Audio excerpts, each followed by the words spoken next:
with the energetic quickening, and I thought, resonates. It's like it goes along with, kind of on the same wavelength. I looked up resonate. It's like, nah, that wasn't quite it, but there was a synonym there, and I knew that was it. So I had to look it up. Resounds with. When your inner perfection resounds with my energetic quickening. So, of course, I had to look up resound. To be filled with reverberating sound. To be extremely well known, and to say something so that it produces an echo. I was like, wow. When my inner pattern, my innate perfection reverberates, when it's so well known that it's echoing, so of course I looked at reverberate. Said once again to echo. You know an echo? See, sound, it's talking about in terms of sound, but sound is a vibration. It's an energy. You're putting it out, and it's coming back, and it's expanding. And with an echo, it amplifies. So a little bitty something that you do, a little bitty something that you say, boom. I remember when I was 14, I had a chance to be in the Swiss Alps. And at that particular time, dating myself again, at that particular time, Sound of Music was still like a kind of new movie.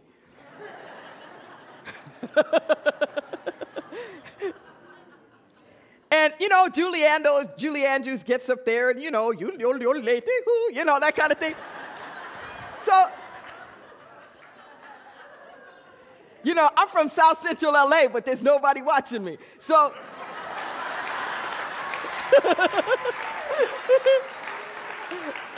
so I went for it, and wow!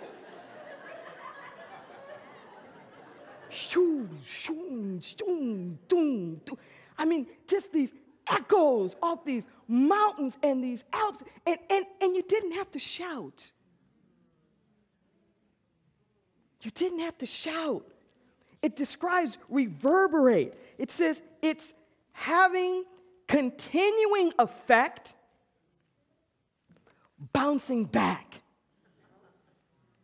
Continuing effect, bouncing back. Can you imagine now if we allowed our innate perfection to reverberate with the quickening energy field of the universe?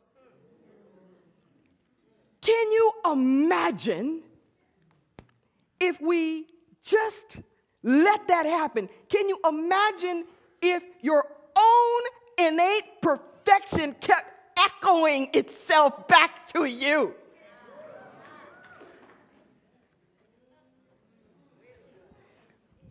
Can you imagine if your little yodel filled up the Swiss Alps?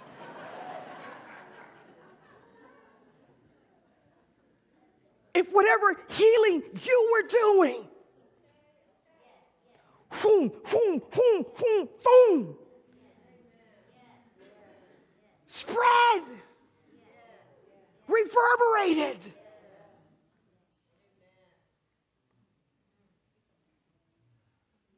Here's the thing. That process is always happening.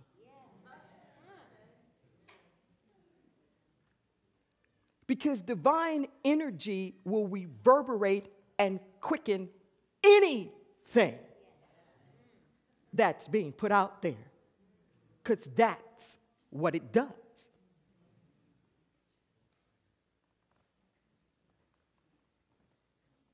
But we get to choose. What's reverberating out there now? What do we have constantly echoing back to us? It's not the truth. It's not the truth of who we are. Claim it.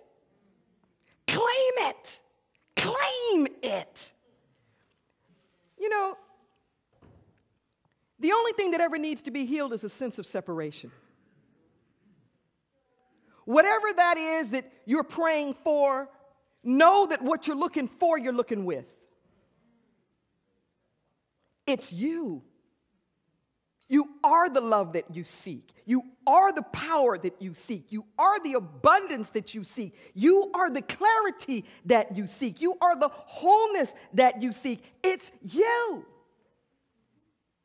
See, that innate pattern is never disturbed. It doesn't matter what's on in your life. If a body is injured and a body heals, it's the same body. It's not another body. It's your health. See, your health doesn't disappear. Your health doesn't go anywhere. Sometimes we allow our sense of our health to be eclipsed by the condition du jour, the ache and pain of the day, but it's still there. Our job, I want you to really hear me, because we mess this up so much as metaphysicians. Because we understand this multiplying consciousness thing, we're too afraid to look at things because we are afraid that our attention is going to make it multiply. So for the things that need to be healed, we're not looking. We're saying our affirmations and not looking.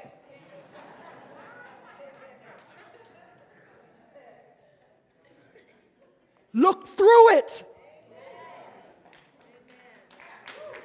Don't focus on it. Pierce through it. Like spiritual X-ray vision, because the perfect pattern is on the other side of it. Call it out.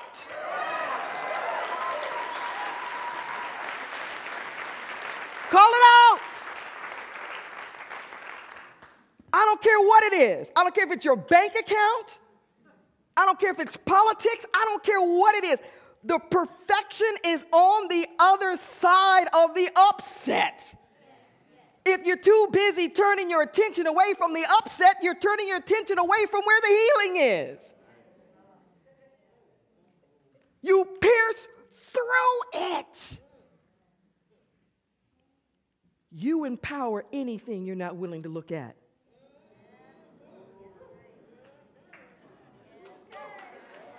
You empower anything you're not willing to look at. So all that metaphysical denial is counterproductive. Instead of it being such that you don't make it manifest, the fact that you think it has so much power that you can't even look at it. Rob it from its power. Stare it in the face. Look the storm dead in the eye. Rebuke it like it says Jesus did the tempest. Be still. Be still. Monkey mind, shut up.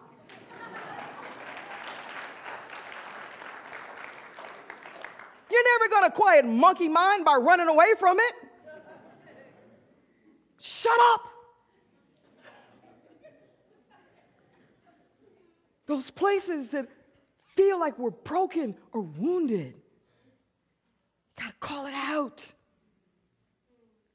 Call it out. Call forth the health. Call forth the wholeness. Call forth the trust and the truth. It's like getting the runner's second wind. You hit the wall, Our ego has these walls. I've done as much as I'm going to do. As much healing, growing, forgiving, learning. Well, I'm done.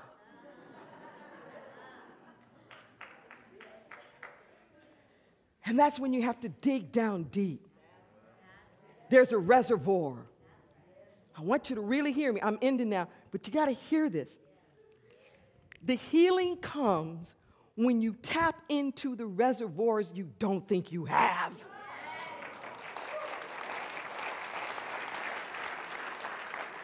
You got to break through the illusion. Just when you think, I can't do this anymore. I can't go through another thing with this person in my family or this person on my, that's when you just take a deep breath. You can't, but God can. Quit trying and let God. Just when you think, I can't forgive anymore, I can't struggle anymore, I can't do that, you got to dig down deep. You have to give the very thing you don't have in order to have more of it. That's one of them spiritual paradoxes. You think you don't have any money. You have to give some of what you think you don't have in order to have more. You think you don't have enough love, you have to give some love. And I want you to catch this. You cannot substitute these things. See, if I'm afraid I don't have enough love, giving you money is not going to increase my capacity for love.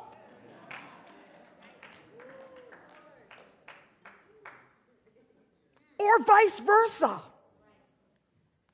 Whatever that place is where you don't think you are enough, creativity, hone, even time.